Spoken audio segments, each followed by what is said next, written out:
Start करते हैं भारतीय न्याय संहिता, और आप लोग इसके नोट्स को बनाते रहिएगा ताकि आप लोग के नोट्स फाइनल होते रहें।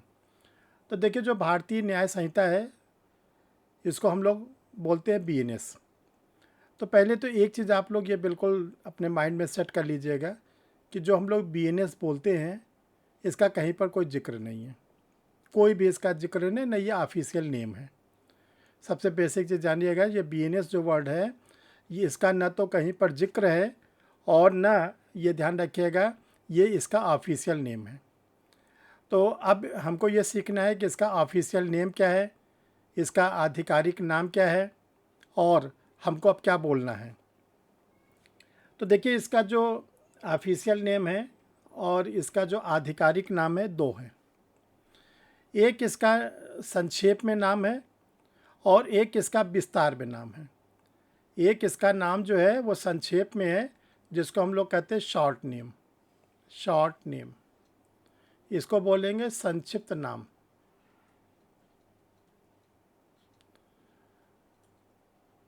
और जो संक्षिप्त नाम है वो सेक्शन नंबर 1 में है। सेक्शन नंबर 1 में इसको बोला गया है, इसके संक्षिप्त नाम को। अब आता है इसका फुल नेम। तो जो फुल नेम इसका है ये पूरा नाम, इसका आप देखो पूरा नाम, तो पूरा नाम इसका क्या है और संक्षिप्त नाम क्या है। इसका ये पूरा नाम है, फुल नेम।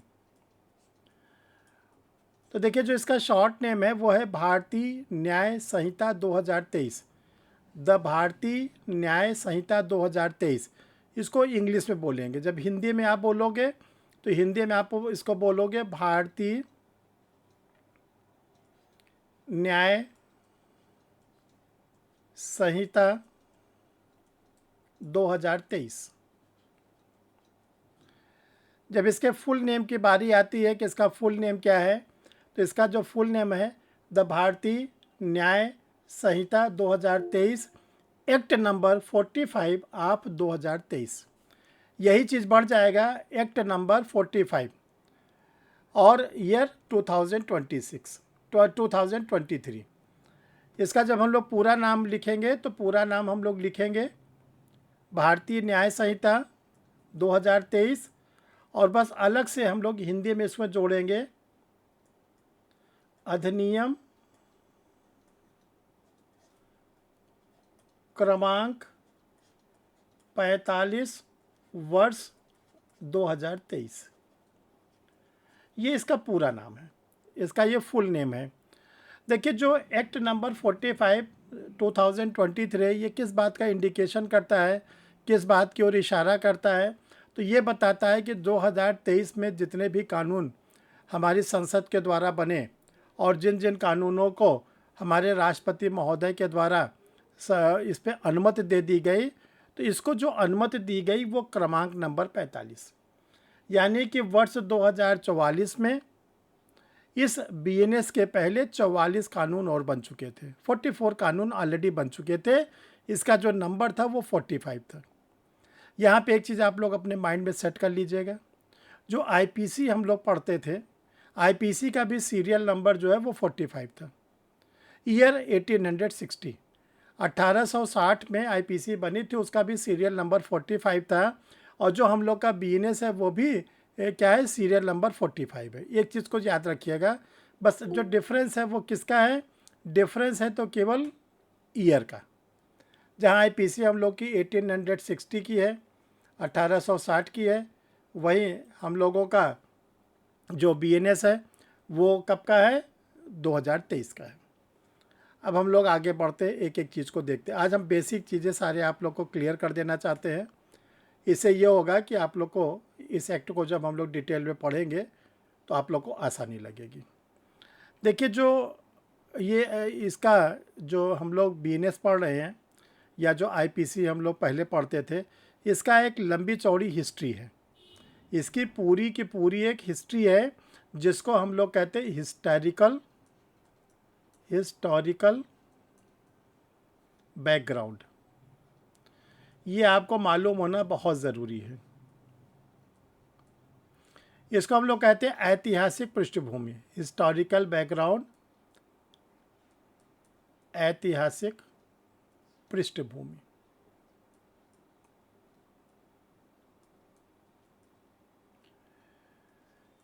देखो, जब ये बात हम लोग कर रहे हैं 1600 से लेकर 1600 ईस्वी से लेके 1857 तक, 1600 से लेकर 1857 तक। तो देखिए, जो हम लोग इंडिया में रहते थे, जो हमारा देश था, जिसको हम लोग भारत कहते थे, हिंदुस्तान कहते थे, इंडिया कहते थे, तो हम लोग के ऊपर उस समय शासन करते थे मुग़ल एम्पायर, जो मुग़ल सम्राट थे, वो लोग शासन करते थे। और एक देश था ब्रिटेन। जो ब्रिटेन था, उनका अपना कानून था, पेनल कोड, हम लोग का अपना पेनल कोड था। तो जो मुस्लिम लोग हम लोग के ऊपर शासन करते थे, मुग़ल सम्राट हम लोग के शासन करते थे, तो उन्होंने मुस्लिम पेनल कोड बना रखा था। उन्होंने क्या बना रखा था? मुस्लिम पेनल कोड। ये ऑलरेडी वहाँ पे बना के रखा गया था। वो इसको लागू किया गया था बाबर के शासनकाल में, हुमायूं के शासनकाल में, अकबर के शासनकाल में, जहांगीर, शाहजहां, औरंगजेब और जो उनके उत्तराधिकारी थे, यानी कि 1857 तक। ये लोग उस समय जो दंड दिया जाता था वो 4 प्रकार के थे। जो मुस्लिम दंड प्रशासन था वो 4 प्रकार के थे। तो देखिए, इसको हम लोग पढ़ते हैं। पहला नाम है किशा। पहला नाम है किशा। दूसरा नाम है दिया। तीसरा नाम है हद। और चौथा नाम है ताजीर। किशा, किशा का मतलब होता है बदला। किशा का मतलब होता है बदला, प्राण के बदले प्राण। दूसरा जो दिया होता था, वो दूसरे प्रकार का दंड था, खून का मूल्य। अगर कोई किसी को मारता था, पीटता था, ठीक है ना, खून बहाता था, तो उसका जो अभियोग बनाया जाता था, उसका भी उतना खून बहाया जाता था। खून के बदले खून, इसको बोला जाता दिया। तीसरा था हद। हद जो था, ये इस हद का मतलब सीमा। सीमा में क्या होता था?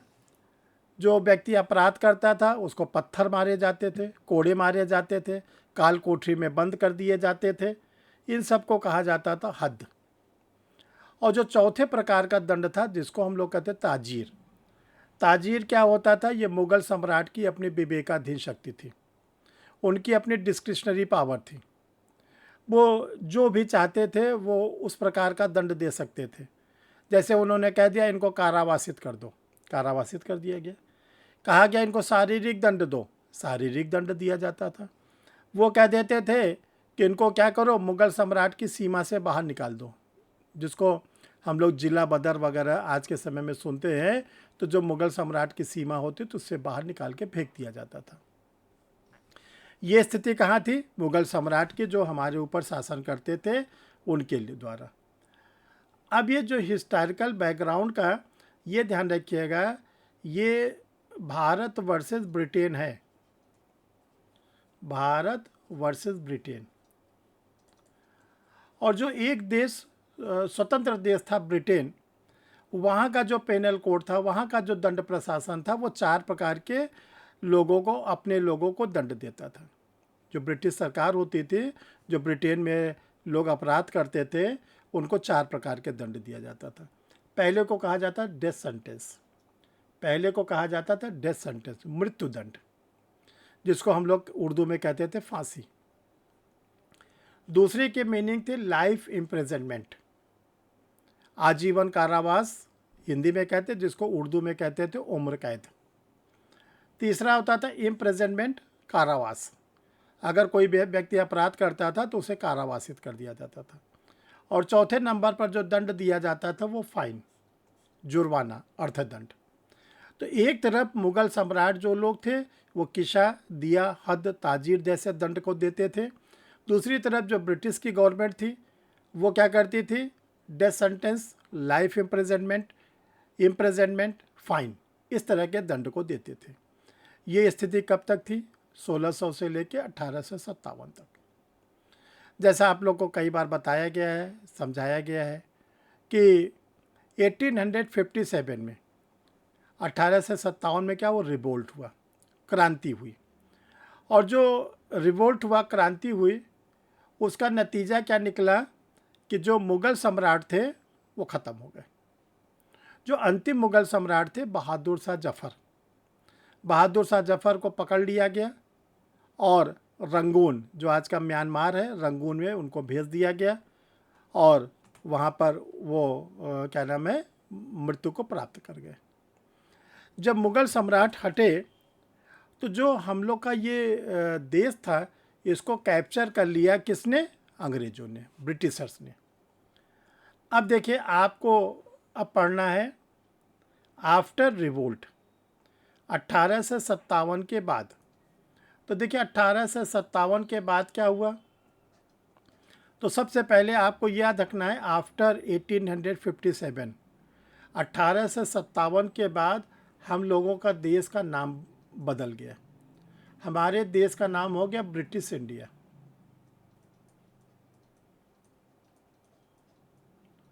हमारे देश का नाम हो गया ब्रिटिश इंडिया। जो मुग़ल सम्राट पहले शासन करते थे, अब उसका नाम कर दिया गया ब्रिटिश इंडिया। और दूसरा जो ब्रिटेन देश था वो तो ऑलरेडी था ही, यानी कि ब्रिटेन देश ने हम लोगों के ऊपर अब हम लोग को गुलाम बना लिया और क्या किया? इस देश का नाम ब्रिटिश इंडिया रख दिया। तो देखो, जब ब्रिटिश इंडिया रख दिया तो 1857 में हम भारतीयों ने विद्रोह किया था और उस समय जो भी भारत में रहते थे, हिंदू, मुस्लिम, सिख, ईसाई, सब लोग, सिख ईसाई तो नहीं, सब लोगों ने क्या किया? अंग्रेज़ों के विरुद्ध विद्रोह किया, क्रांति किया। क्रांति हम लोग की असफल हो गई, हम लोग नहीं अंग्रेज़ों को भगा पाए। तो इसके बाद क्या हुआ कि जब 1858 में जो ब्रिटेन की महारानी थी, क्राउन थी, उन्होंने इस ब्रिटिश इंडिया पर शासन अपने को स्थापित किया। तो उन्होंने देखा कि जो इंडियंस हैं ये अब क्या करने लगे? विद्रोह करने लगे, हिंसा करने लगे। ठीक है, तो ऐसा ना हो कि ये फिर कभी हम लोग के खिलाफ विद्रोह कर दें, क्योंकि जो ब्रिटिशर्स थे 1% से कम थे, यहाँ पर 99% तो हम ही लोग रहते थे। तब उन्होंने क्या किया? लॉर्ड मैकाले के ड्राफ्ट पर, लॉर्ड मैकाले के ड्राफ्ट पर, यानी लॉर्ड मैकाले ने जो एक प्रारूप तैयार किया, उस प्रारूप के आधार पर ब्रिटिश इंडिया के लिए पेनल कोड बनाया। ब्रिटिश इंडिया के लिए पेनल कोड बनाया। तो जो ब्रिटिश इंडिया के लिए पेनल कोड बनाया उसका नाम रखा गया British India penal code 1860, British India दंड संहिता 1860। देखिए, जो उस समय हम लोग भारतीय थे, हम लोग की भाषा जो थी, लैंग्वेज थी, बोलचाल थी, फ़ारसी, अरबी, उर्दू का मिक्सचर, फ़ारसी, अरबी, उर्दू का मिक्सचर। तो हम भारतीयों ने इस ब्रिटिश इंडिया पेनल कोड को जो नाम दिया, हम लोगों ने अपना नाम दिया मजमुआ ताजीराते हिंद। हम लोगों ने नाम दिया मजमुआ ताजीराते हिंद, इसका हम लोगों ने नाम दिया। तो जो ब्रिटिश इंडिया पेनल कोड बना, इसमें 488 488 सेक्शन रखे गए। ठीक, और ये जो ब्रिटिश इंडिया पेनल कोड बनाया गया, इसको उस समय के जो गवर्नर जनरल थे उनके सामने रखा गया। तो गवर्नर जनरल ने इसको एडॉप्ट कर लिया, ग्रहण कर लिया। तो जो डेट ऑफ एडॉप्शन है, ग्रहण की तिथि है किसका? ब्रिटिश इंडिया पेनल कोड का, ये है 6 अक्टूबर 1860। 6 अक्टूबर 1860 को उस समय के जो गवर्नर जनरल थे लॉर्ड कैनिंग, उनके द्वारा ये ब्रिटिश इंडिया पेनल कोड को स्वीकार कर लिया गया। देखो, कोई भी कानून बनता है तो पहले उसका डेट ऑफ एडॉप्शन होता है, ग्रहण करने की तिथि होती है, फिर उसके बाद उसका क्या नंबर आता है? डेट ऑफ इन्फोर्समेंट, लागू करने की तिथि। तो जब 6 अक्टूबर को इन्होंने ग्रहण कर लिया, तो जो हमारे जुरिस्टिक लोग थे, जो हमारे इंडियन लोग थे, लेकिन वो क्या थे? कानून के ज्ञाता। तो उन लोगों ने जब इसको देखा तो ये देखा कि जो ब्रिटिश इंडिया पेनल कोड बनाया गया है उसमें तो छोटे से छोटे चीज़ों को ऑफेंस बना दिया गया, अपराध बना दिया गया। हम लोग ग्रामीण अंचल में रहते थे और ग्रामीण अंचल में हम लोग जो कृत्य करते थे, हंसी मजाक या कोई चीज़ करते थे, उसको क्या किया गया? अपराध के दायरे में ला दिया गया।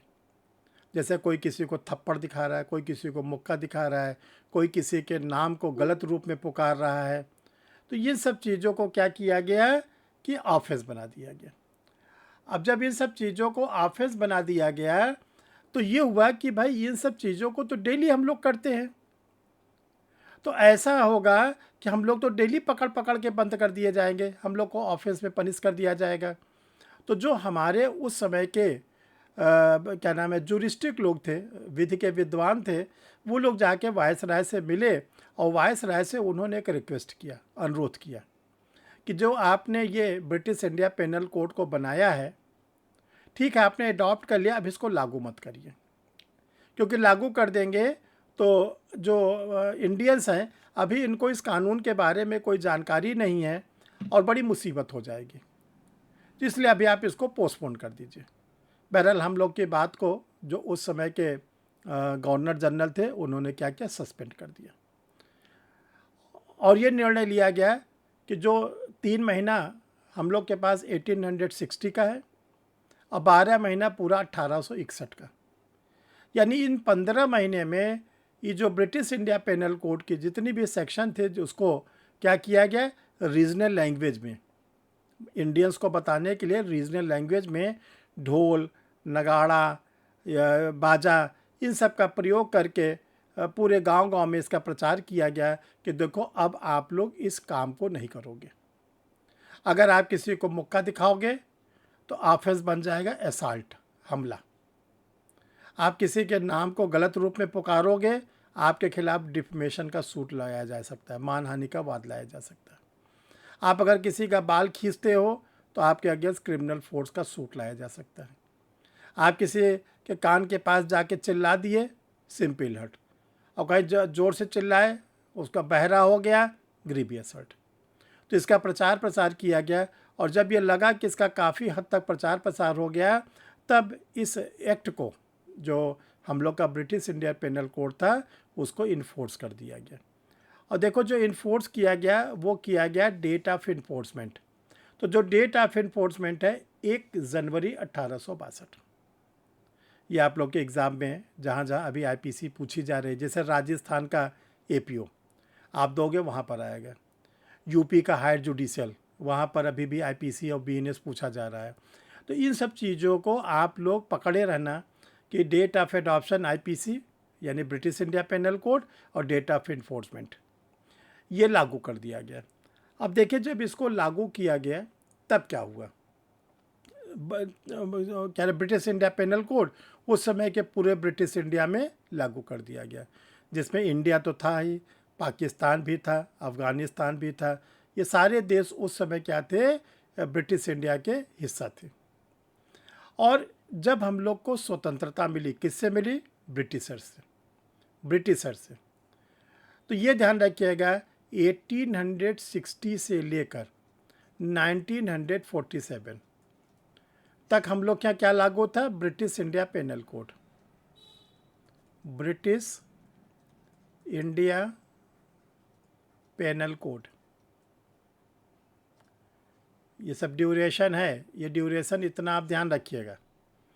लेकिन जब 1957 में क्या हुआ, इंडिपेंडेंस, स्वतंत्रता हम लोग को मिली। तो जब स्वतंत्रता मिली तो जो ब्रिटिश इंडिया था वो 3 पार्ट में टूटा, जो ब्रिटिश इंडिया था वो 3 पार्ट में टूटा। और जब 3 पार्ट में टूटा तो जो ब्रिटिश इंडिया पेनल कोड था वो भी 3 पार्ट में टूट गया। तो ब्रिटिश इंडिया था ये 3 पार्ट में जो टूटा, पहला पार्ट बना इंडिया, दूसरा पार्ट बना, पहला पार्ट इंडिया, दूसरा पार्ट बना पाकिस्तान, और तीसरा पार्ट जो बना वो जम्मू कश्मीर बना, जम्मू एंड कश्मीर। क्योंकि जो उस समय के कश्मीर के राजा थे हरी सिंह, उन्होंने डिसीजन नहीं लिया, न तो इंडिया के साथ गए और न पाकिस्तान के साथ गए, तो 3 पार्ट में टूट गए। तो जब 3 पार्ट में ब्रिटिश इंडिया टूटा तो 3 पार्ट में ब्रिटिश इंडिया पेनल कोड भी टूट गया। तो जो British India penal code 3 part में टूटा, इंडिया वाले पार्ट को हम लोगों को नाम दिया गया आईपीसी, इंडियन पेनल कोड 1860, भारतीय दंड संहिता 1860। चूँकि वो ये क्या है, जो आईपीसी किसका सक्सेसर है, ब्रिटिश इंडिया पेनल कोड का। तो जो ईयर रहता है जब कभी कोई एक्ट टूट कर दूसरा एक्ट बनता है तो ईयर चलता है वही वाला, ठीक है। तो ब्रिटिश इंडिया पेनल कोड 1860 था, तो हम लोग की आईपीसी बनी 1860, जिसमें 23 चैप्टर्स और 511 सेक्शन। ये हो गया आईपीसी। दूसरा पार्ट जो पाकिस्तान के लिए टूटा वो पाकिस्तानी पेनल कोड, जिसको हम लोग कहते हैं पीपीसी। ये आपको ना सिलेबस में ना आपको इसको जानने की ज़रूरत है, ठीक है। तीसरा पार्ट था जेके। तो जो जेके था वहाँ पर क्या बना, Ranbir penal code, Ranbir penal code 1860। ध्यान समझिएगा, वहाँ पे बन गया रणवीर पेनल कोड। अब ये ध्यान रखिएगा कि जो रणवीर पेनल कोड था वो जेके में कब तक लागू था, वो जेके में लागू था 31 अक्टूबर 2023 तक। 31 अक्टूबर 2023 तक जो जेके स्टेट था वहाँ पे लागू था RPC, Ranbir penal code. Very sorry 23 नहीं 2019, एक सेकेंड, 2019 तो 31 अक्टूबर 2019 तक क्या था, वहाँ पे लागू था आरपीसी। देखो आप लोग को हमने कई बार पढ़ाया है, बताया है, एक डेट आप लोग हर समय याद रखिएगा, 31 अक्टूबर 2029। इस दिन क्या हुआ था, एक एक्ट लागू हुआ था पूरे पूरे इंडिया में। उस एक्ट का नाम क्या था, उस एक्ट का नाम था Jammu and Kashmir state reorganisation act. इस एक्ट के द्वारा जितने भी कानून इंडिया के जेके में लागू नहीं होते सबको लागू कर दिया गया। जब सबको लागू कर दिया गया, कॉन्स्टिट्यूशन लागू हो गया, सीपीसी लागू हो गया, सीआरपीसी उस समय की लागू हो गई, तो जो रणवीर पेनल कोड था वो भी ख़त्म हो गया। तो रणवीर पेनल कोड ख़त्म हुआ तो वहाँ पे क्या लागू कर दिया गया, आईपीसी। तो आपसे अभी पूछा जाता है कि जेके में आईपीसी कब लागू हुई, जेके में आईपीसी कब लागू हुई, तो इसका आप लोग प्रॉपर आंसर नहीं दे पाते। जेके में जो आईपीसी लागू हुई 31 अक्टूबर 2019 को, और कब तक वहाँ पे आईपीसी लागू थी, 30 जून 2023, 30 जून 2023 तक जम्मू कश्मीर राज्य में क्या था कि आईपीसी लागू थी, लागू थी, ठीक है। और फिर जब 30 जून आया और वहाँ पर क्या हुआ कि जब लागू हो गया 31 अक्टूबर 2019 को, और ये कब ख़त्म हुआ, 30 जून 2023 को। तो ये ध्यान रखिएगा, बहुत ही इम्पॉर्टेंट है। जेके में ये ध्यान रखिएगा 15 अगस्त 1947 से 15 अगस्त 1947 से और 31 अक्टूबर 2019 तक वहाँ पे क्या लागू था, रणवीर पेनल कोड। 31 अक्टूबर 2019 से 30 जून 2023 तक वहाँ क्या लागू था, आईपीसी, ठीक। अब जरा आगे बढ़ते हैं। देखिए जो हम लोग की आईपीसी थी उसमें उसका नाम था इंडियन पेनल कोड, यानी जो हम लोग भारतीय थे उनको पेनलाइज करने के लिए। ये ध्यान रखिएगा जब आईपीसी जितने दिनों तक एग्जिस्टेंस में थी, चाहे वो ब्रिटिश पीरियड में रही हो, किसी भी ब्रिटिशर्स को कभी कोई पनिशमेंट नहीं मिला, केवल मिला तो मिला किसको, इंडियंस को। तो जो आईपीसी के सेक्शन 53 थी उसमें 6 प्रकार के पनिशमेंट का बारे में बताया गया था, 6 प्रकार का, 1, 2, 3, 4, 5 और 6। बहुत इंपॉर्टेंट है, जरा इसको ध्यान से आप लोग सुनिएगा और लिखते चलिएगा, एक सेकंड।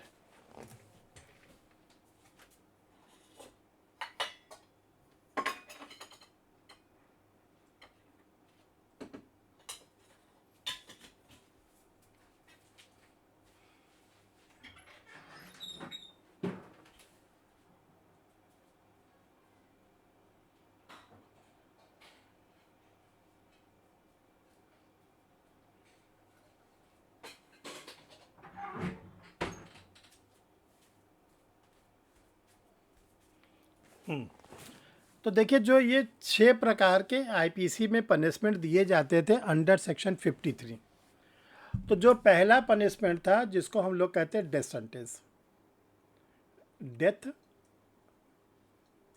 सेंटेंस, हिंदी में हम लोग कहते हैं इसको मृत्यु दंड, मृत्यु दंड। उर्दू में हम लोग इसको कहते हैं फांसी। ठीक। दूसरा था इम्प्रिजनमेंट फॉर लाइफ,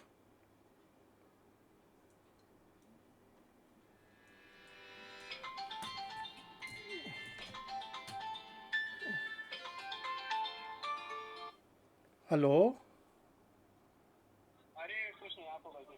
क्यों भाई तुम। दूसरा था इम्प्रिजनमेंट फॉर लाइफ, इसको हम लोग बोलते थे आजीवन कारावास।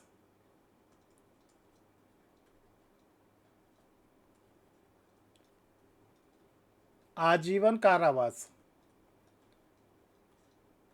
और इसको उर्दू में हम लोग कहते थे क्या, उम्र कैद। जरा तीसरे पे आइएगा, ट्रांसपोर्टेशन फॉर लाइफ।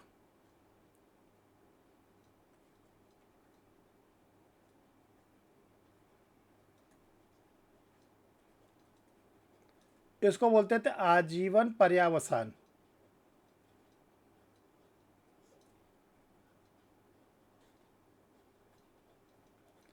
और इसको हम लोग उर्दू में इसका नाम हम लोग ने दिया था काला पानी।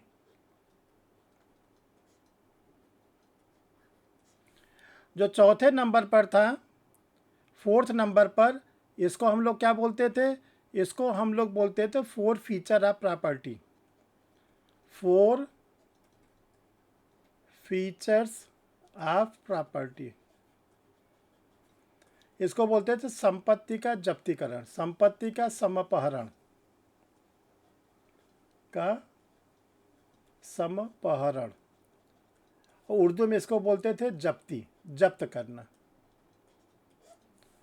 फिर इसके बाद जो फिफ्थ नंबर पे था इम्प्रिजनमेंट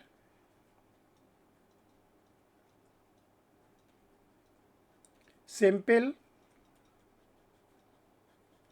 और रेगरस, इसको बोलते थे कारावास सादा या कठोर। और छठे नंबर पर था फाइन, इसको बोला जाता था जुर्माना, अर्थदंड हिंदी में, और उर्दू में कहते थे जुर्माना। ये देखो 6 प्रकार के पनिशमेंट आईपीसी में हम लोगों के लिए बनाए गए थे।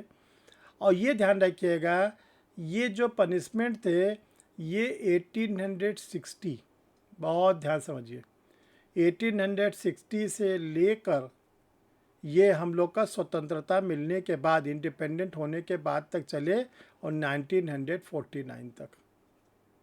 ये 1949 में क्या हुआ, हम लोगों ने अपने संविधान को कंप्लीट कर लिया, हम लोगों ने अपने कॉन्स्टिट्यूशन को बना लिया। और जो कॉन्स्टिट्यूएंट असेंबली के मेंबरान थे, संविधान सभा के जो सदस्य लोग थे, उन्होंने कॉन्स्टिट्यूशन को क्या किया, कॉन्स्टिट्यूएंट असेंबली के सामने प्रस्तुत किया, संविधान सभा के सामने। और जब प्रस्तुत किया तो उस डेट का नाम है 26 नवंबर 1949, 26 नवंबर 1949। इस डेट को हम लोग क्या बोलते हैं, date of adoption of constitution, संविधान के ग्रहण की तिथि। यानी जो कॉन्स्टिट्यूएंट असेंबली के मेंबरान थे उन्होंने कॉन्स्टिट्यूशन को अडॉप्ट कर लिया। जब कॉन्स्टिट्यूशन को अडॉप्ट किया गया तो ये देखा गया जो कॉन्स्टिट्यूशन उसका आर्टिकल नंबर 21, अनुच्छेद 21, वो क्या कहता है, लाइफ एंड पर्सनल लिबर्टी, प्राण एवं दैहिक स्वतंत्रता। ये कहा कि हर भारतीय नागरिक को, जो भी इंडियंस हैं, अगर वो जेल में भी बंद होते तो भी उनको रोटी कपड़ा मकान दिया जाएगा, कैदी को। तो जो कॉन्स्टिट्यूशन को ब्रीच कर रहा था, ये तीसरा वाला दंड है, ये संविधान के आर्टिकल 21 को वायलेट कर रहा था, ट्रांसपोर्टेशन फॉर लाइफ, आजीवन पर्यावसान। इसमें क्या होता था कि जिस इंडियंस को दंड दिया जाता था उसको ले जाके कहीं पर भी आइलैंड पे छोड़ दिया जाता, टापू पे। और कैसे टापू पे? निर्जन। या तो वहाँ पे भूख प्यास से तड़प तड़प के मर जाता था, या कोई वाइल्ड एनिमल, जंगली जीव जंतु उसको खा पी के समाप्त कर देता था। तो ये निर्णय लिया गया कि इसको तो हटाइए संविधान बनने के बाद ये। और ये कहा गया कि जो ऑलरेडी केसेस पेंडिंग है, अगर डिफरेंट डिफरेंट कोर्ट में जो मामले अगर ट्रांसपोर्टेशन फॉर लाइफ वाले पेंडिंग हैं, उसमें अगर ट्रायल कोर्ट सज़ा देना चाहता है तो ट्रायल कोर्ट जो सज़ा देगा वो किसका देगा? इम्प्रिजनमेंट फॉर लाइफ, आजीवन कारावास। फिर से सुनो ध्यान से आप लोग, अगर किसी भी भारतीय के खिलाफ कोई एफआईआर हुई है, उसका इन्वेस्टिगेशन हो रहा है, ट्रायल हो रहा है, और जो ट्रायल कोर्ट है अगर उस इंडियंस को दंड देना चाहता है, मामला किस सेक्शन का है? मामला है ट्रांसपोर्टेशन फॉर लाइफ का। तो ये कहा गया कि आप दंड दो, लेकिन अब किसी को काला पानी की सज़ा नहीं दी जाएगी, बल्कि आपको क्या करना है? सज़ा के रूप में आप उस व्यक्ति को क्या करोगे? आजीवन कारावास दे सकते हैं। और ये निर्णय लिया गया 1955 में। तो दो चीज़ें यहाँ पे ध्यान रखिएगा, 1949 में ये 3 नंबर वाला हट गया, और 1955 में हमारी गवर्नमेंट ने ये निर्णय लिया कि जो जो मामले पेंडिंग हैं, अगर उसमें सज़ा देना है तो ट्रांसपोर्टेशन फॉर लाइफ की दे सकते हैं। ये बात आ गई क्या नाम है हम लोग की आईपीसी में। अब जरा से थोड़ा से आप लोग बैक होइए।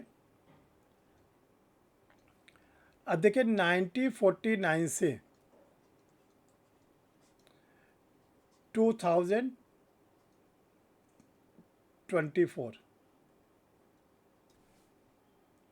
इस बीच में जो आईपीसी में पनिशमेंट था अंडर सेक्शन 53 में, कितने प्रकार के पनिशमेंट थे? 30 जून 2024 तक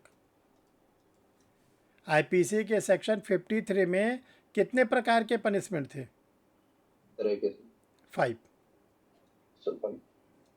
5।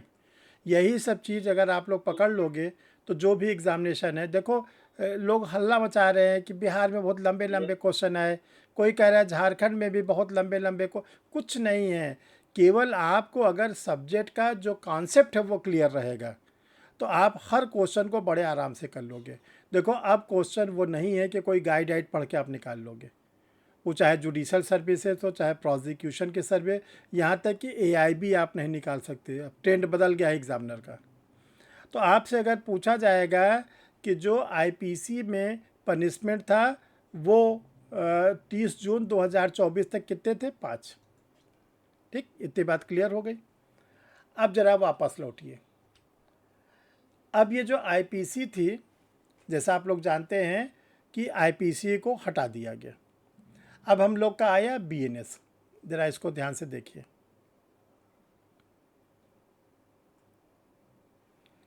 अब हम लोग का आया बीएनएस। तो देखो जो बीएनएस हम लोग का आया, जिसको भारतीय न्याय संहिता हम लोग पढ़ रहे हैं, इसमें भी आपको 2-3 चीज़ों को ध्यान में रखना है। पहला चीज़ तो इसका है date of adoption. Date of adoption, तो जो बीएनएस का डेट ऑफ एडॉप्शन है वो क्या है? 25 दिसंबर 2023, 25 दिसंबर 2023। जो बीएनएस का डेट ऑफ इन्फोर्समेंट है वो क्या है? बीएनएस का डेट ऑफ इन्फोर्समेंट जो है वो 1 जुलाई 2024। जो बीएनएस है उसका स्ट्रक्चर क्या है? इसमें 20 चैप्टर्स हैं और 358 सेक्शन है। ठीक, अब ज़रा बीएनएस पे आइए। देखिए इस डायग्राम को बहुत सावधानी से देखिए। देखिए आपको अपने कॉपी में एक डायग्राम बना लेना है, और वो डायग्राम बनाइएगा 15 अगस्त 1947। ठीक, अगले पेज में हम आप लोग को बना रहे हैं, इसको ध्यान से जरा देखिए तो आप लोग।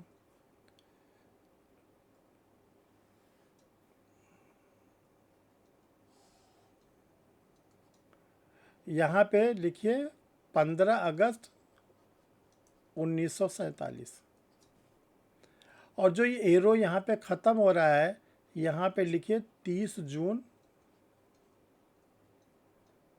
2024। फिर यहाँ से एरो बनाइए और लाइन के इधर लिखिए 1 जुलाई 2024, और इसको लिखिए ऑनवर्ड यानी आज तक। तो जो 15 अगस्त 1947 से लेकर 30 जून 2024 तक क्या थी? आईपीसी 1860। 1 जुलाई 2024 से क्या स्टार्ट हुआ? बीएनएस 2023। ये है बॉर्डर लाइन, ध्यान से समझते चलिए। ये जो 30 जून थी ये बहुत ही इम्पोर्टेंट, 30 जून और 1 जुलाई। जो 30 जून को 11:59, जिसको हम लोग कहते हैं मिडनाइट, और इधर है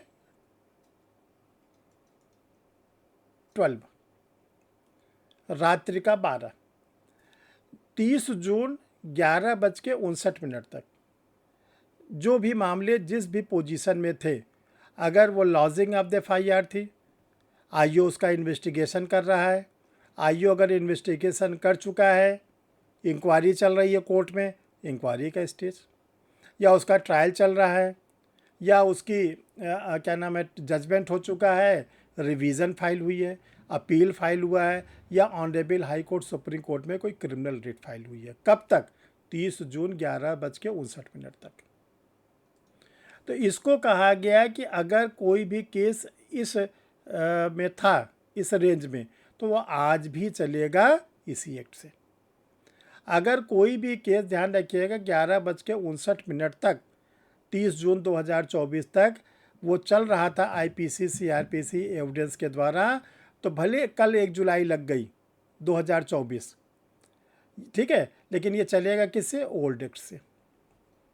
ओल्ड एक्ट से। ओल्ड एक्ट का मतलब आईपीसी। देखिए आप लोग कोर्ट जाते हैं तो कोर्ट में आप देखे होंगे कि अभी बहुत से केसेस आईपीसी से चल रहे हैं। अब आया रात्रि का 12। जैसे रात्रि का 12 बजा, मिडनाइट जिसको बोलते हैं, मध्य रात्रि बोलते हैं, 1 जुलाई लग गई। अब 1 जुलाई लग गई तो यहाँ पे अब शुरू हो गया क्या? बीएनएस। अब अगर कोई ऑफेंस होता है रात में 12 बजे से लेकर आज की डेट तक में, तो वो सब मामले किससे शासित होंगे? बीएनएस, बीएनडबलएस, बीएसए से। ये आपको याद रखना है, ये वाली लाइन, बॉर्डर लाइन, ठीक। अब देखिए जो बीएनएस हम लोग का बना, तो बीएनएस की जो सेक्शन नंबर 4 है, बीएनएस की सेक्शन नंबर 4, तो बीएनएस के सेक्शन नंबर 4 में रखा गया पनिशमेंट। जो आईपीसी के सेक्शन 53 थी उसी के बराबर सेक्शन बनाई गई सेक्शन नंबर 4। देखो जो सेक्शन नंबर 4 बीएनएस है, ये किसके इक्विवेलेंट था? बराबर था अंडर सेक्शन 53 आईपीसी। आईपीसी की सेक्शन 53 के बराबर बनाई गई सेक्शन नंबर 4। सेक्शन नंबर 4 में जो पनिशमेंट किया गया वो 6 किया गया, और इसको 1-2 में नहीं डिफाइन करके ABCD में किया गया है। B, C, D, E, F। जो पहले में रखा गया death sentence,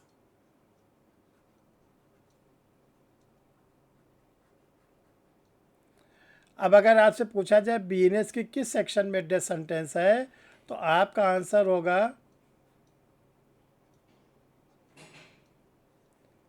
under section 4A, ठीक। आपसे पूछा जाए इम्प्रिजनमेंट फॉर लाइफ,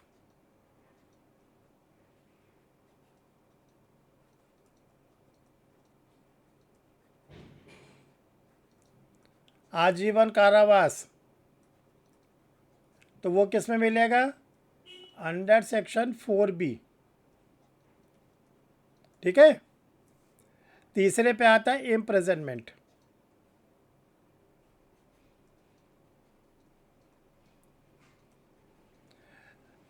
इसको हम लोग बोलते हैं सिंपल और रेगरस। ये किस में? Under section 4C। Fourth number पे आता है फोर फीचर ऑफ प्रॉपर्टी। इसको कहते हैं संपत्ति का जब्तीकरण। ये किस में गया? Under section 4D। पांचवें पे आया फाइन, जिसको हम लोग अर्थदंड कहते हैं। ये किस में गया? Under section 4E। और जो नया आया है, जो मोस्ट इम्पॉर्टेंट है, वो है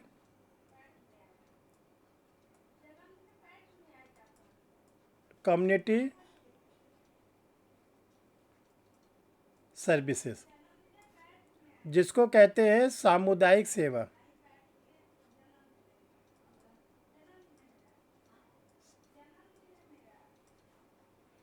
जो सामुदायिक सेवा अंडर सेक्शन ये, अब देखो एग्जामिनर चाहे तो इसी को टेबल के फॉर्म में कर दे। एक तरफ ये सारे ऑफेंस का नाम दे देगा, एक तरफ सेक्शन देगा डिसऑर्डर में। अब आपसे कहा जाए मिलान करो, तो जिस सीरीज़ में हमने आपको लिखा है वही सीरीज़ में आपको याद रखना है। Death sentence 4F, imprisonment 4B, imprisonment simple और rigorous, four feature 4D, fine 4E, community service 4F। ये आपको याद रखना है। ये चीज़ ध्यान रखिएगा यहाँ पे, जो इम्प्रिजनमेंट फॉर लाइफ है, जिसको हम लोग आजीवन कारावास कहते हैं, ये जो होगा कभी भी 10 साल 20 साल 14 साल ये सब कुछ नहीं होता। पहले तो ये ध्यान रखना, कभी भी इसको आप 14 वर्ष में 20 वर्ष में मत बताना। लाइफ इम्प्रिजनमेंट का मतलब होता है कि जिस दिन कोई व्यक्ति जेल जाता है, अब उसका शेष जीवन कहाँ बीतेगा? जेल में। शेष जीवन जेल में, ये ध्यान रखिएगा। इसी पे आपको टिक लगाना है, ठीक है। और जो इम्प्रिजनमेंट होता है, जिसको हमने कहा सिंपल और रेगरस, ये आप ध्यान रखिएगा कि किस कैदी को सादा कारावास दिया जाए, किस कैदी को क्या नाम है कठोर कारावास दिया जाए, ये कौन तय करेगा? तो आप टिक लगाओगे, अपने माइंड में सेट करोगे, ये तय करेगा ट्रायल कोर्ट। निर्णय देने वाला न्यायालय अपना निर्णय लिखते समय ही ये बता देता है कि इस व्यक्ति को सादा कारावास देना है या कठोर कारावास में रखना है। ठीक। अब आता है सामुदायिक सेवा। देखो इससे क्वेश्चंस आने ही आने वाले हैं। सामुदायिक सेवा,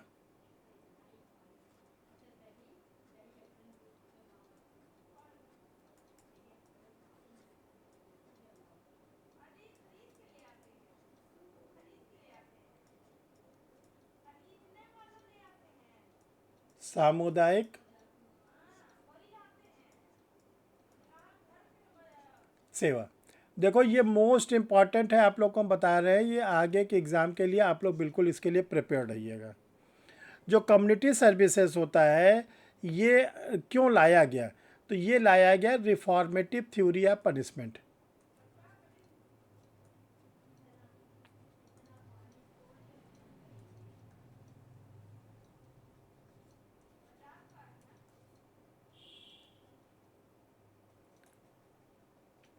दंड के सुधारात्मक सिद्धांत, जो दंड का सुधारात्मक सिद्धांत है, उसी पर यह कम्युनिटी सर्विसेज बनाया गया।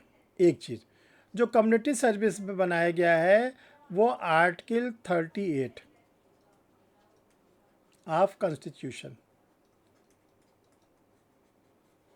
संविधान के अनुच्छेद 38 पर। संविधान का अनुच्छेद 38 क्या कहता है? देखो आप लोग अगर सीखना चाहते हो, कैमरा ऑन रखो, कैमरा बंद करके क्लास नहीं लिया जाता। हम कई बार आप लोग को बताए हैं, तभी आप लोग सीख पाओगे। और नहीं तो ऐसे हम चाहे 10 बार आपको BNS पढ़ा डालें, 20 बार पढ़ा डालें, वो कभी क्लियर नहीं होगा। ध्यान रखिए, सीखिए, पूछिए और रेडी रहिए। हम आपसे पूछे तो आप लोग आंसर दो। एक चीज़ ध्यान रखिएगा, देखो कॉन्स्टिट्यूशन का आर्टिकल 38 कहता है, अनुच्छेद, वो क्या कहता है, वेलफेयर स्टेट, लोक कल्याणकारी राज्य। ये इन दो चीज़ों को गवर्नमेंट ऑफ इंडिया ने एक्सेप्ट किया और भारत के नागरिकों को सुधारात्मक दंड के तहत कम्युनिटी सर्विसेज का पनिशमेंट दिया गया। इसमें क्या होता है, इसमें अगर किसी व्यक्ति को सज़ा होती है तो ध्यान रखिएगा, जब किसी व्यक्ति को सज़ा होती है न तो वो जेल जाता है न वो घर जाता है। जब कभी किसी व्यक्ति को कम्युनिटी सर्विसेज का पनिशमेंट दिया जाएगा, सामुदायिक सेवा का दंड दिया जाएगा, तो अभी तक आपने देखा होगा कि अगर किसी को सज़ा होती है वो जेल चला जाता है, या अगर कोर्ट उसको एक्विटल करती है तो घर चला आता है। लेकिन कम्युनिटी सर्विसेज एक ऐसा पनिशमेंट है जो न तो जेल जाएगा न तो घर जाएगा, फिर कहाँ जाएगा, अब वो जाएगा कम्युनिटी सेंटर। ऐसे जगह भेजा जाएगा जहाँ सामुदायिक सेवा, यानी उसकी क्या होगी, शरीर से सेवा ली जाएगी।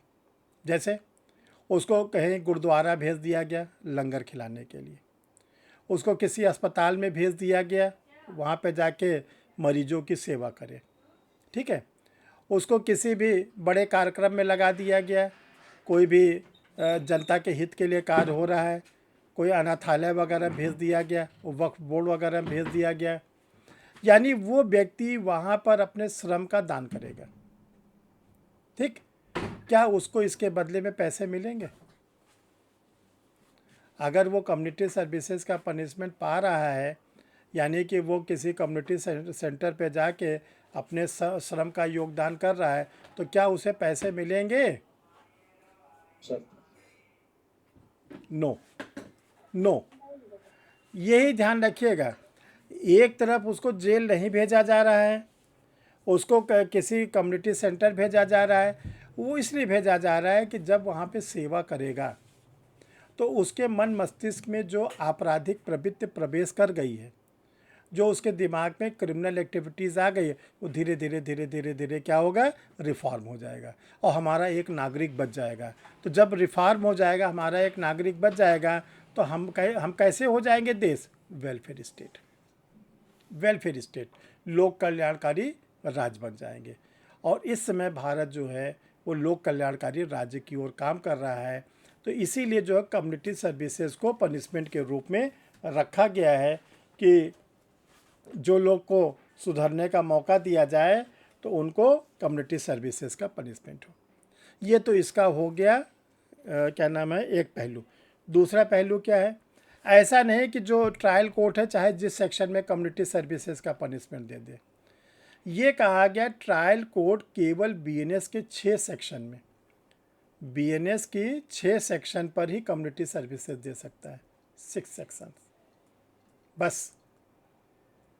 इसके अलावा किसी और सेक्शन पर कम्युनिटी सर्विसेज का पनिशमेंट नहीं दिया जा सकता, ये आपको याद रखना। अंडर सेक्शन 202, 209, 226, 303 क्लास 2, 355 और 356, बस यही 6 सेक्शन के क्राइम के मैटर पर ट्रायल कोर्ट को अधिकार दिया गया है कि आप किसी को कम्युनिटी सर्विसेज का पनिशमेंट दे सकते हैं। ऐसा नहीं कि किसी ने मर्डर कर दिया, किसी ने रेप कर दिया, किसी ने डकैती कर दिया, किसी ने रॉबरी कर दिया, तो उसको क्या हो, कम्युनिटी सर्विस कर दिया जाए। ये जो 6 सेक्शन है इन्हीं पर केवल एप्लीकेबल होता है क्या, हम लोग का कम्युनिटी सर्विसेज, ठीक। अब आप लोग को समझ में आया बेसिक कॉन्सेप्ट। ब्रिटिश पीरियड से लेके आज तक को हमने आप लोग को ब्रीफ कर दिया। इसको एक बार 2 बार आप इसको वीडियो को देखिएगा, इसका आप लोग क्या करेगा, अपना नोट्स बना लीजिएगा फ्लो चार्ट के फॉर्म में। अब हम लोग के जो नेक्स्ट टॉपिक रहेगा, नोट कर लीजिए, अपराध क्या है, व्हाट इज़ क्राइम। नंबर 2, अपराध क्या है, उसके आवश्यक तत्व। शशि आनंद म्यूट कर लीजिए, उसके आवश्यक तत्व। तीसरा, अपराध के विभिन्न चरण। 3 चीज़ों को हम लोग पढ़ेंगे। अपराध क्या है, व्हाट इज़ क्राइम, उसके क्या इंग्रेडिएंट्स हैं, आवश्यक तत्व क्या है, और तीसरा हम लोग पढ़ेंगे स्टेजेस ऑफ द क्राइम, जिसको कहते हैं अपराध के विभिन्न चरण।